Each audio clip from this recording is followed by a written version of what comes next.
안녕하세요. 오늘은 한자다 112쪽 열을 순자부터 보도록 하겠습니다.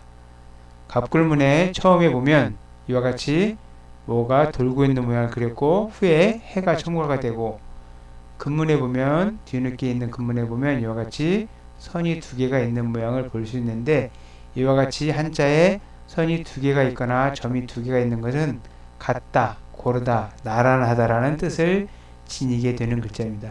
이 글자는 지금의 고를 균자에서 보이는 이와 같이 가지런할 윤이라고 하는 글자인데, 윤, 균에서 순 발음을 도와서 순이라고 발음을 합니다.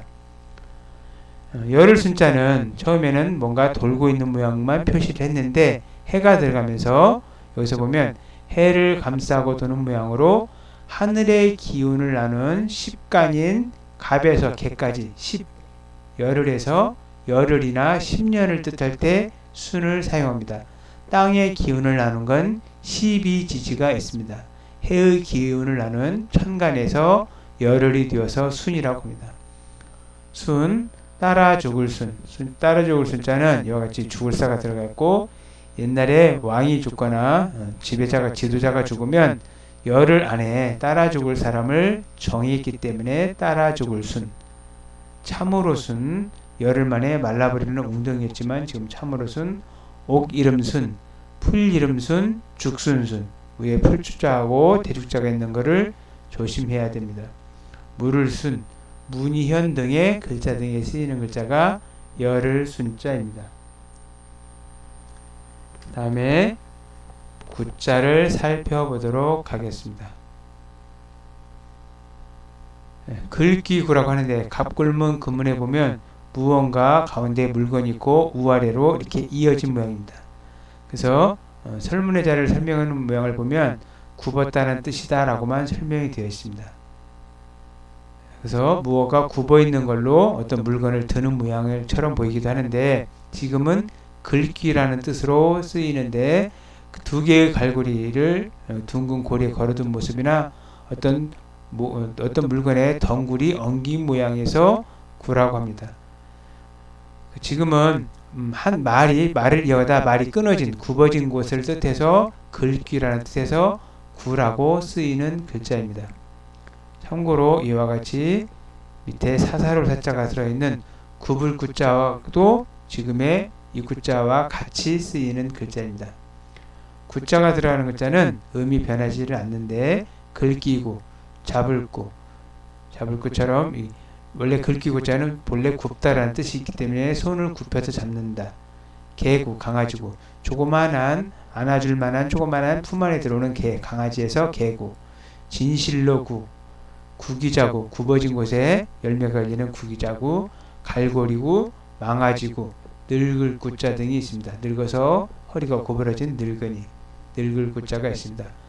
여기서 참고로 진실로 구자는 후에 이와 같은 공경경자에 나오는 글자가 나올 때 다시 한번 설명을 해드리도록 하겠습니다.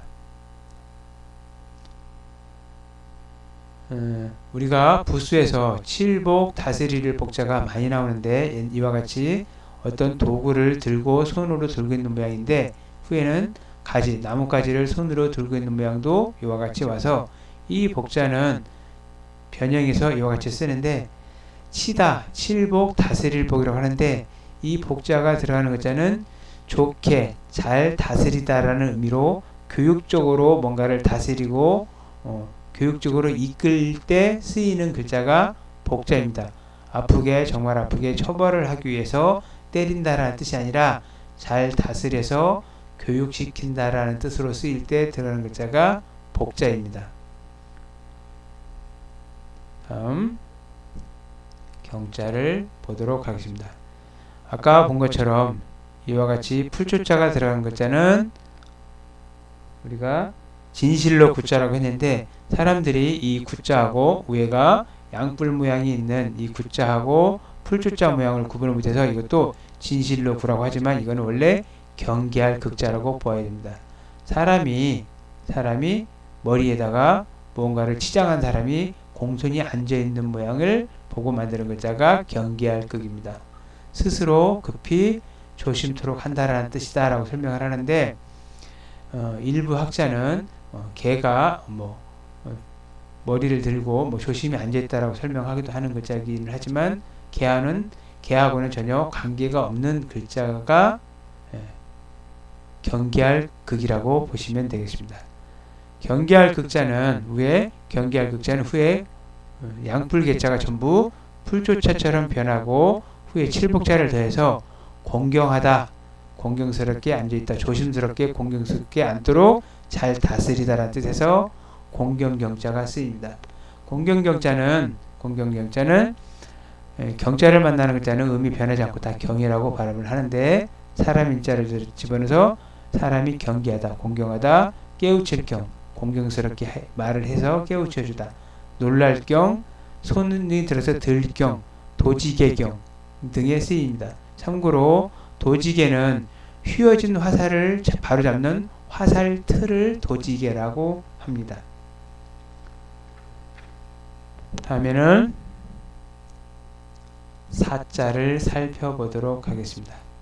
이 사자를 보면 갑굴문, 금문, 소전모양처럼 변했는데 이게 무엇인지 학설이 매우 많은 학자입니다. 이것을 바느질하는 코바늘 하는 바늘이다 라고 보고 이게 바구니다 라고 보는 사람도 있고 아니다 이거는 무기를 들고 입으로 명령하는 사람이다 라고 보는 사람도 있고 여러가지 학설이 있는 글자가 있는데 어떤 사람은 여기처럼 수저와 이거는 비수비자 수저하고 이 그릇이나 입이다 라고 설명하기도 하는 글자인데 대부분 어떤 일을 시키는 사람을 뜻한다 라고 보는 경우가 많습니다.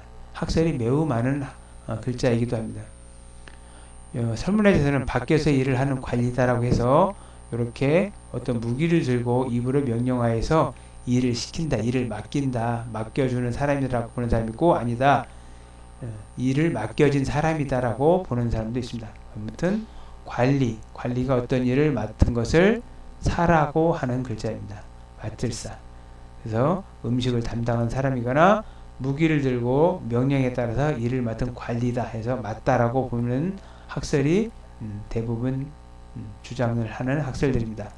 사자는 다른 글자와 마찬가지로 사자가 들어간 글자는 음이 변하지 않아서 말사, 말 중에서도 특정한 분야의 말만 맡은 말사, 사당사, 재단을 맡은 사당, 대이을사, 이을사지만 대를 잇는다는 뜻으로 밑에가 책책자가 들어서 주간에 있는 내용을 읽는 장남, 대를 잇는다는 뜻에서 대이을사라고 하고 기를사, 먹일사 등의 글자가 있습니다. 참고로 이 사자 소전 모양이나 갑굴문 모양을 자세히 잘 보고 다음 글자를 살펴보도록 하겠습니다. 이 후자는 금방 보았던 사자 모양의 반대편 모양이 후자입니다. 그래서 뭔가를 맡은 사람, 앞쪽에 있는 사람, 뭔가를 맡은 사람, 무슨 일을 맡길 때 어떤 일을 시키는 사람에서 왕위를 계승한 임금을 뜻한다 그랬는데 지금 왕이 아니라 무언가를 맡을 사람, 다음에 맡을 임금을 후라고 한다 해서 임금 후도 쓰이고 황후 후자라고도 쓰이지만 이게 뒤에 맡는다는 뜻에서 이것을 우리가 뒤후자로 같이 뜻이 쓰이기도 하는 글자입니다. 그래서 어디를 가서 뒤에 가서 만났다 해서 만나자 해후 할 때 쓰이는 글자이고 때구자는 흙도자가 들어가서 흙의 땅의 맨 마지막에 뒤에 남아있는 것을 뜻해서 쓰레기 종류를 뜻해서 때 더럽다라는 뜻을 해서 때구와 같이 쓰이는 글자입니다. 감사합니다.